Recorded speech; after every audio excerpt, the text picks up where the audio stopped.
ಎಷ್ಟೇ ಸಮಾನತೆ ಅಂತ ನಾವು ಹೇಳಿದ್ರು, ಒಂದು ಹೆಣ್ಣು ಒಂದು ಗಂಡು ಸಮಾನರು ನಾವು ಮಾತಾಡಿದ್ರು ಕೂಡ ಮದುವೆ ಆಗಿ ಒಂದು ಮಗು ಆದಾಗ ಕರಿಯರ್ನಿಂದ ಬ್ರೇಕ್ ತಗೊಳ್ಬೇಕಾಗೋದು ಹೆಣ್ಣು ಮಾತ್ರ. ಯಾವ ಗಂಡಸರು ಜಾಬ್ ಬ್ರೇಕ್ ಮಾಡೋದು, ಜಾಬ್ ಬಿಡೋದಿಲ್ಲ. ಅದೇ ಒಂದು ಹೆಣ್ಣು ತನ್ನ ಮಗುಗೋಸ್ಕರ ಹೆಚ್ಚಾಗಿ ಕೆಲಸ ಬಿಡಲೇಬೇಕಾಗುತ್ತೆ. ಒಂದು ವರ್ಷದವರೆಗಾದರೂ ಮಗುನ ನೋಡ್ಕೊಳ್ಳೋಕ್ಕೆ ತನ್ನ ಕರಿಯರ್ನ ದೂರ ಇಟ್ಟು ತನ್ನ ಮಗುಗೆ ಫ್ಯಾಮಿಲಿಗೆ ಇಂಪಾರ್ಟೆನ್ಸ್ನ ಕೊಡ್ತಾರೆ. ಆದರೆ ಒಂದು ವರ್ಷ ಆದಮೇಲೆ ಮಗು ಇನ್ನೇನು ತನ್ನ ಪಾಡಿಗೆ ತಾನು ಬೆಳೆಯೋಕ್ಕೆ ಶುರು ಆಗುತ್ತೆ. ಫೀಡಿಂಗ್ ಎಲ್ಲ ಸ್ಟಾಪ್ ಆಗ್ತಾ ಬಂದಿದೆ.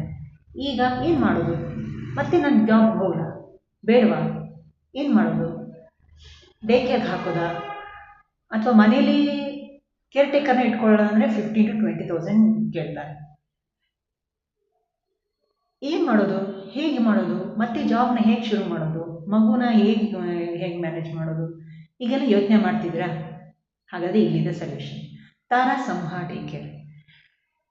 ನಿಮ್ಮ ಮಗುನ ನಿಮ್ಮಷ್ಟೇ ಪ್ರೀತಿಯಿಂದ ಕಾಳಜಿಯಿಂದ ಕೇರ್ಫುಲ್ಲಾಗಿ ನೋಡ್ಕೊಳ್ಳೋದು ನಮ್ಮ ಜವಾಬ್ದಾರಿ. ನೀವು ಜಾಬ್ಗೆ ಹೋಗಬೇಕು ಅಂತ ಇರ್ಬೋದು, ಅಥವಾ ಹಾಬಿ ನೀವು ಆರ್ಟಿಸ್ಟ್ ಆಗಿರ್ಬೋದು, ಇವೆಂಟ್ಗಳು ಪ್ರೋಗ್ರಾಮ್ಗಳಿಗೆ ಅಟೆಂಡ್ ಮಾಡೋರಾಗಿರ್ಬೋದು, ಅಥವಾ ವರ್ಕ್ ಫ್ರಮ್ ಹೋಮ್ ಮಾಡ್ತಾ ಇರ್ಬೋದು. ದಿನಕ್ಕೆ 1 hour 2 hours ನೀವು ಮೀಟಿಂಗ್ ಅಟೆಂಡ್ ಮಾಡೋದಿರುತ್ತೆ. ಈ ಥರ ಇದ್ದಾಗ ನಮ್ಮಲ್ಲಿ ನಾವು ಪೂರ್ತಿ ದಿನ ಮಾತ್ರ ಅಲ್ಲ, ಹಾಫ್ ಡೇ ಹಾಗೆ ಅವರ್ಲಿ ಬೇಸಿಸಲ್ಲೂ ಡೇ ಕೇರ್ ಸರ್ವಿಸಸ್ನ ಕೊಡ್ತೀವಿ. ನೀವು ಖಂಡಿತ ಇಲ್ಲಿ ಒಮ್ಮೆ ವಿಸಿಟ್ ಮಾಡಿ, ನಿಮ್ಮ ಮಗು ಜೊತೆ ಇಲ್ಲಿ ಟೈಮ್ ಸ್ಪೆಂಡ್ ಮಾಡಿ.